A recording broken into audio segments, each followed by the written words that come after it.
Chega de moleza, vamos trabalhar? Matéria de hoje importantíssima, eclesiologia.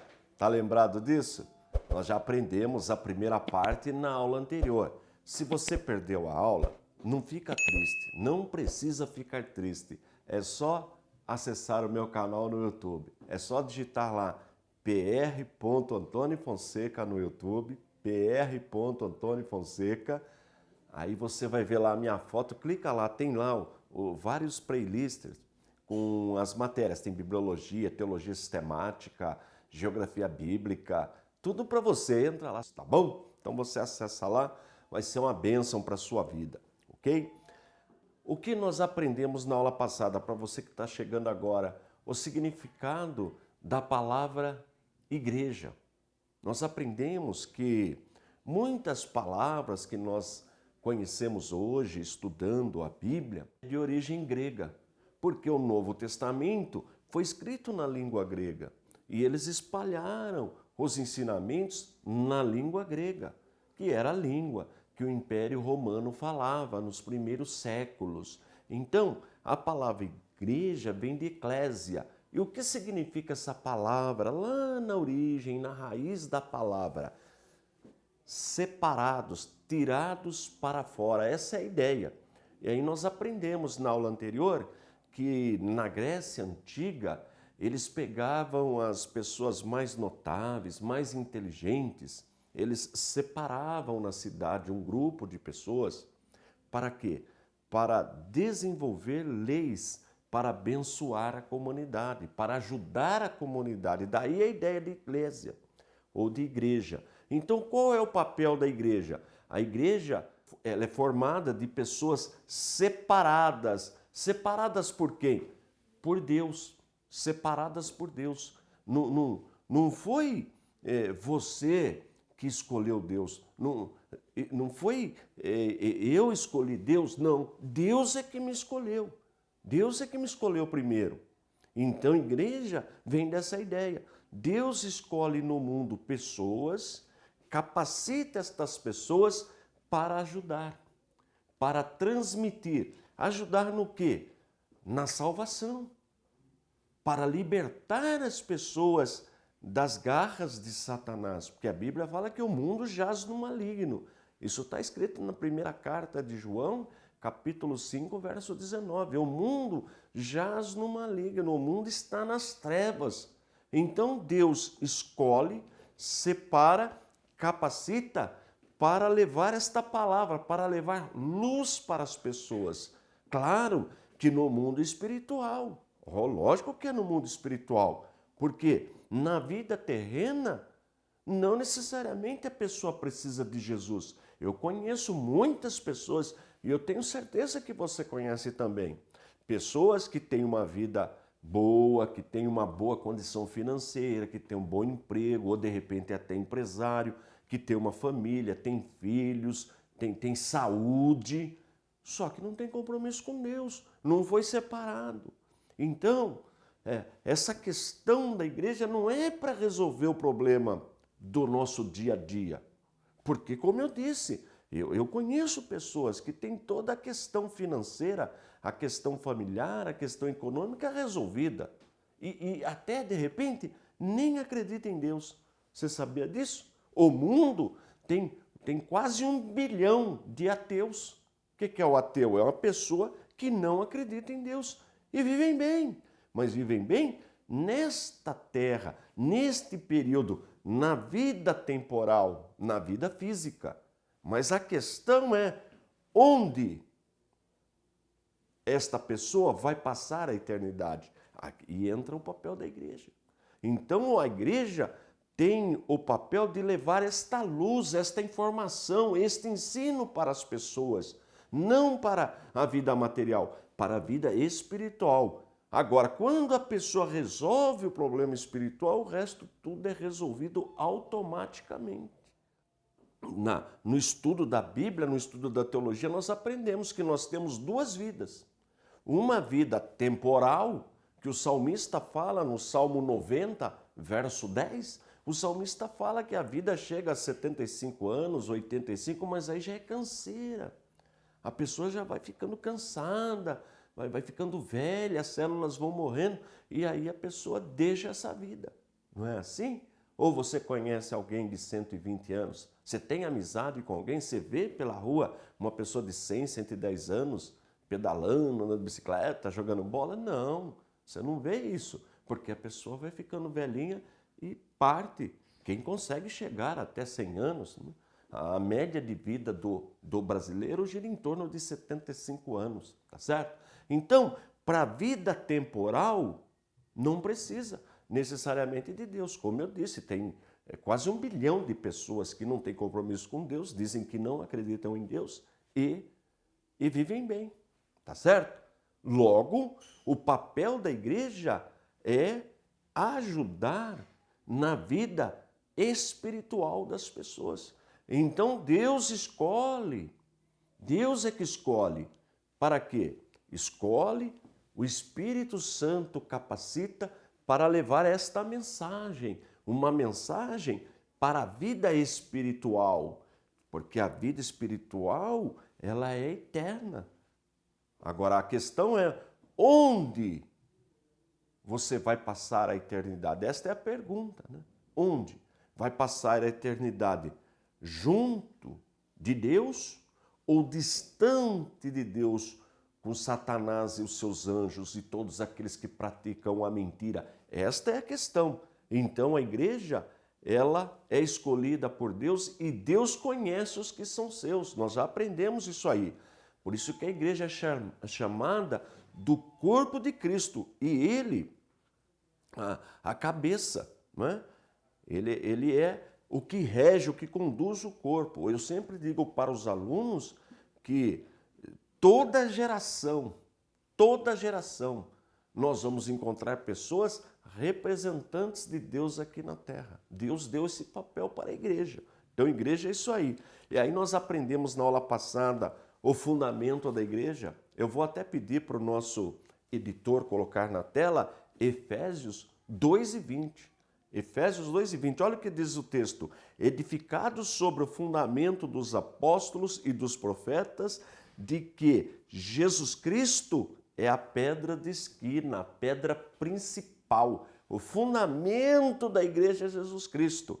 Agora, por que Jesus Cristo é o fundamento da igreja? Simples. Quem é o Cordeiro de Deus que tira o pecado do mundo? Aí é que está.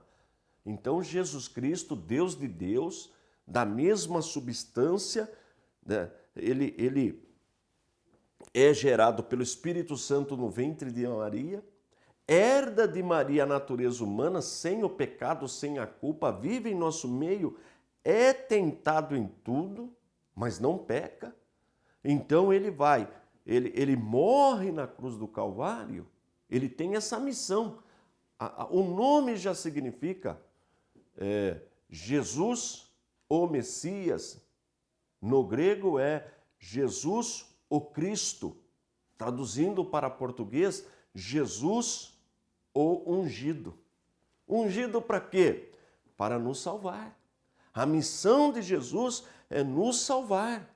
Este é o papel da igreja, é levar esta mensagem para todas as pessoas. Olha, a nossa questão espiritual, a nossa questão eterna foi resolvida na cruz do Calvário. Por quê? Porque Jesus Cristo morreu para nos salvar. Essa é a mensagem do Evangelho. Eu sempre digo para os alunos, o tema do bom pregador é o Calvário. Já entendemos o papel da igreja.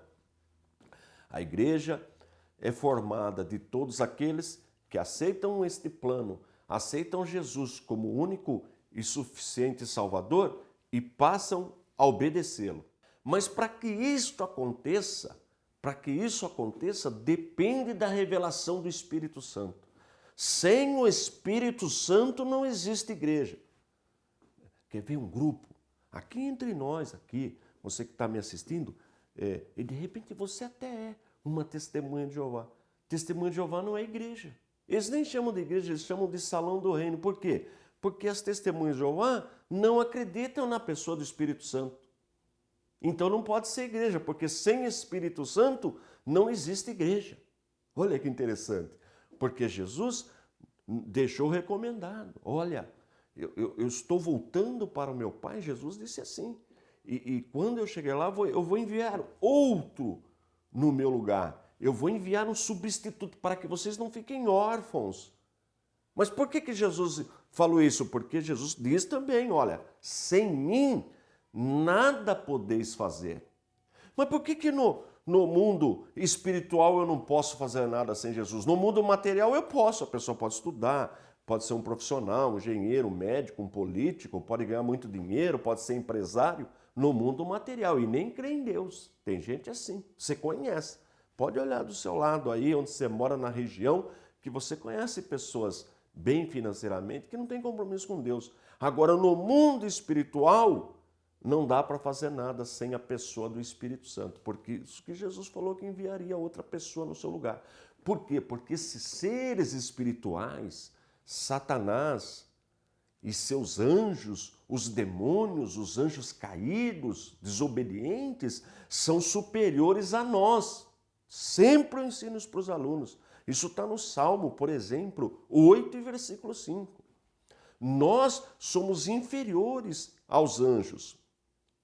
Então, como é que eu vou combater um ser que, para começar, ele é invisível, porque ele é um ser espiritual. Com os nossos olhos materiais, físicos, nós não conseguimos enxergar esse ser, mas eles estão por aí. Estes seres estão por aí no mundo espiritual. Então Jesus falou, olha, sem mim vocês não conseguirão fazer nada.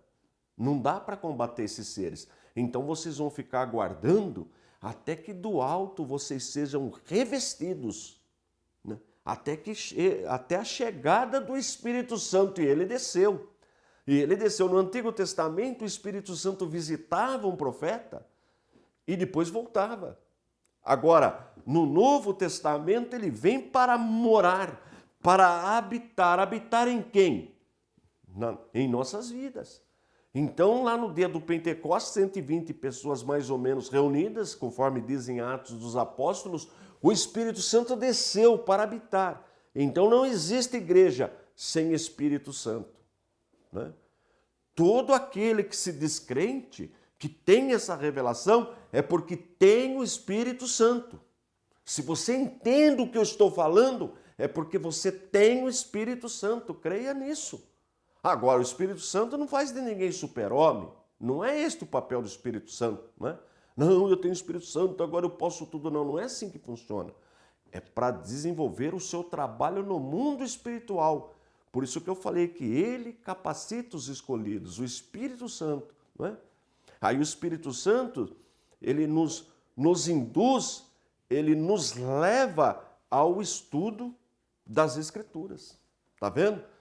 Você que está me assistindo aí, você está gostando, você está sentindo uma alegria na sua vida de ouvir, de aprender? É porque o Espírito Santo está te induzindo a aprender. Aprender para quê? Para fazer o papel da igreja.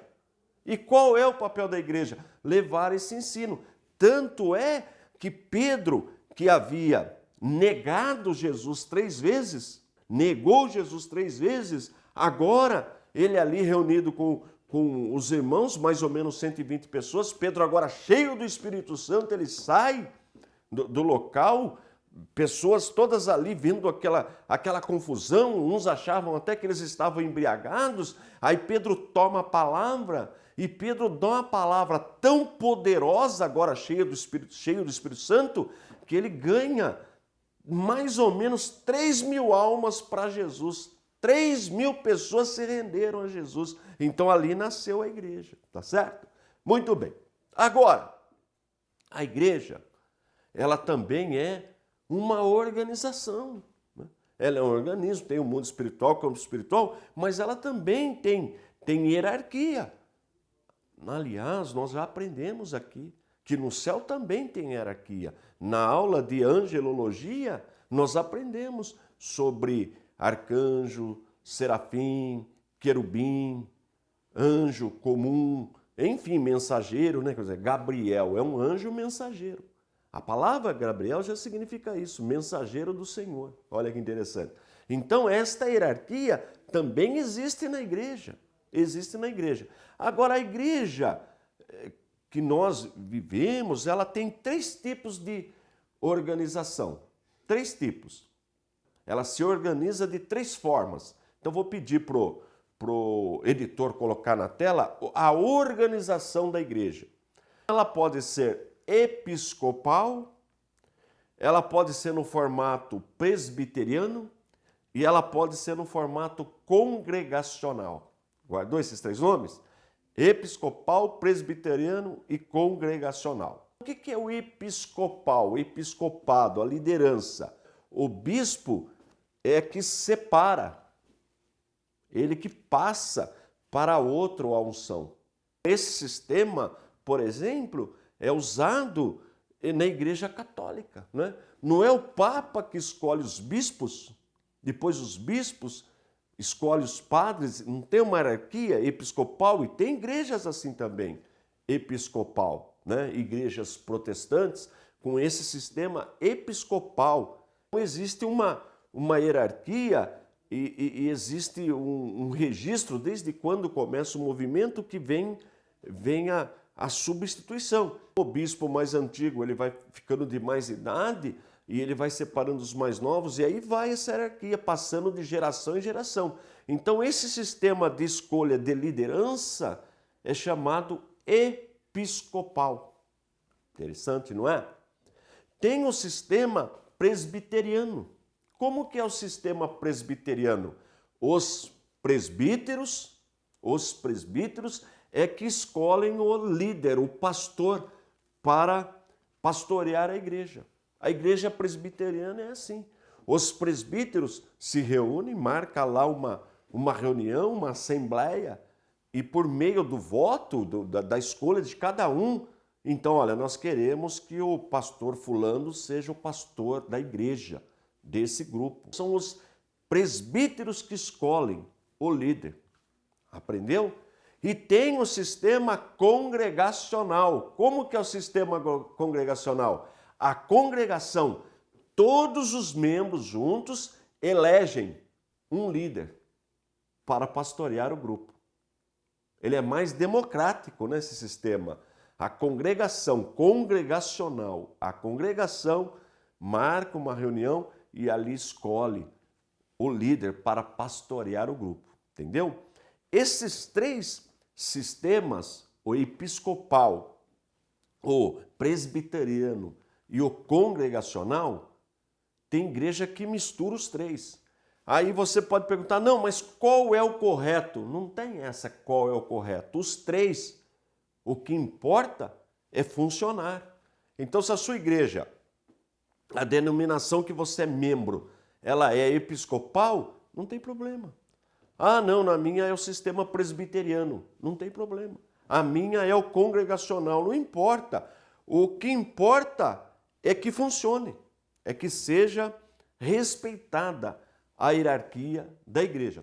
Agora, vamos falar um pouquinho dos ofícios ministeriais. Eu vou pedir para o nosso editor colocar na tela, por favor, o slide de ofícios ministeriais. Efésios 4 e 11. Diz assim o texto: e ele mesmo deu uns para apóstolos, e outros para profetas, e outros para evangelistas, e outros para pastores e doutores.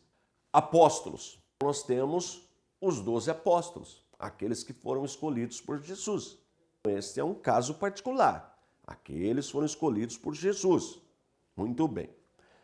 Depois a igreja, mas qual é, antes de aprofundar um pouquinho na história, qual é o significado, o papel, a ideia da palavra apóstolo? É aquele que traz uma novidade, vamos dizer assim, aquele que traz uma renovação, aquele que traz uma nova ideia, aquele que sai anunciando uma coisa especial, uma coisa diferente da normal, que faz um trabalho que é usado nesse sentido, o que foi realizado pelos apóstolos após a ascensão de Jesus e a descida do Espírito Santo. Quer dizer, marcaram uma história, cumpriram um papel, levaram uma novidade para o povo pagão, para aqueles que não tinham acesso à palavra de Deus. Dentro desse ponto de vista, alguém poderia, mas hoje ainda tem apóstolo? Não, tem aqueles que foram separados por Jesus, mas hoje tem pessoas que têm esse ministério apostólico, né? E na história nós vemos, por exemplo, Martim Lutero, ele mudou, quebrou paradigma, fez um papel apostólico. Calvino, lá onde vem a igreja presbiteriana, John Wesley, por exemplo, fez um papel apostólico, um reavivamento, mudou o curso da história. E poderia citar muitos. E hoje, por exemplo, você vê pessoas que o movimento pentecostal, né, que surge na Rua Azusa, é um movimento apostólico que muda a história. Antes do movimento pentecostal, depois do movimento pentecostal. Veja as Assembleias de Deus, maior igreja pentecostal do Brasil. E aí vai outros movimentos que surgiram no Brasil e vem trazendo. É um movimento apostólico, quer dizer, traz uma coisa diferente. Quer ver? Um que já está com o Senhor, o Davi Miranda, por exemplo, que é um verdadeiro papel de apóstolo, né? Ele é chamado de missionário Davi Miranda, mas veja que ele começou a usar no Brasil muito rádio para divulgar o evangelho, ficou um ícone na rádio, e depois tem aqueles que usaram, já avançaram na televisão, com o surgimento da televisão, começaram a usar esse instrumento. É um papel apostólico, quer dizer, ele causa uma diferença, ele traz uma coisa que é um fenômeno, é complicado, não dá para entender. Muitas vezes falando, o que está acontecendo, o que é isso, essa multidão. Ele tem esse dom, é um dom que vem de Deus, porque é Ele mesmo que dá. Eu não estou aqui para julgar ninguém, eu estou aqui só para falar esse papel. Ele existe, ele é bíblico, está aqui, ó. O texto não tem como negar. E os profetas? Tem pessoa que ele atua como um verdadeiro profeta. Ele tem esse dom de Deus, de profecia, né? Não necessariamente da vidência, né? Tem a vidência, que é você conseguir ver alguma coisa além do normal, até ver o futuro. Agora, tem aquele que ele lê o texto sagrado e é um verdadeiro profeta. Você sente que parece que é Deus transmitindo aquela palavra, uma palavra, um ato, uma palavra profética. Então Deus sempre teve, né, pessoas assim. Não são todos, é claro. Tem também os evangelistas, pessoa que tem o dom. Veja que o Senhor recolheu o evangelista, maior evangelista do século, Billy Graham. Billy Graham, conselheiro de presidentes da República, um homem que tem o dom da evangelização, né? Um grande evangelista do século. No Brasil nós temos grandes evangelistas na história da igreja. Você que estudar matéria história da igreja, que elas estão aqui no módulo 4 e no módulo 5, você vai encontrar grandes evangelistas na história, as pessoas que se destacam. Depois vem os pastores. Pastor está unido com o ensino. Esse doutor aqui significa ensinadores, aquele que apacenta e ensina o povo. Porque vem o apóstolo causa aquele alvoroço, as pessoas vêm tudo para ver o que Deus está fazendo e ele ganha milhares e milhares de pessoas para Jesus. E aonde ele passa, ele vai ganhando pessoas, e hoje por meio da televisão, da mídia. Mas depois precisa o quê? Apacentar esse povo, não é isso? Precisa apacentar. Não era o apóstolo Paulo não fazia isso? Onde ele passava, ele ia ganhando almas para Jesus, mas depois ele ordenava apóstolos, ou melhor, pastores, ele deixava lá. Quer ver? Por exemplo, Timóteo, Tito, Filemão, na casa de Filemão era uma igreja, e outros que Paulo cita. Então, o pastor, ele já fica ali com aquele grupo para apacentar, porque a pessoa já teve encontro, já recebeu uma palavra apostólica, já creu naquilo. Mas e aí? E daí em diante? E a carreira cristã? E a vida cristã? O dia a dia cristão? Como é que vai fazer? Aí entra o pastor. ensinando as doutrinas da salvação, as doutrinas da vida cristã, as doutrinas das últimas coisas, que é a escatologia, o ensino. Esse trabalho que eu estou fazendo aqui, um trabalho pastoral, trabalhando, ajudando, atuando na área do ensino. É o que eu tenho prazer de fazer. Eu encontro com os irmãos, as irmãs, olha pastor, eu anoto tudo no meu caderninho, tem irmã que traz o caderninho para eu ver, que bênção, olha, eu não sabia, agora eu estou estudando, estou aprendendo, tem sido bênção para a minha vida, tá vendo? A igreja ela é perfeita, por quê? Quem deu esses ofícios, esses dons ministeriais? Quem deu? O próprio Deus, o Espírito Santo. Eu não falei que ele escolhe e ele é que capacita? Olha que maravilha a igreja. Nós vamos continuar esse assunto.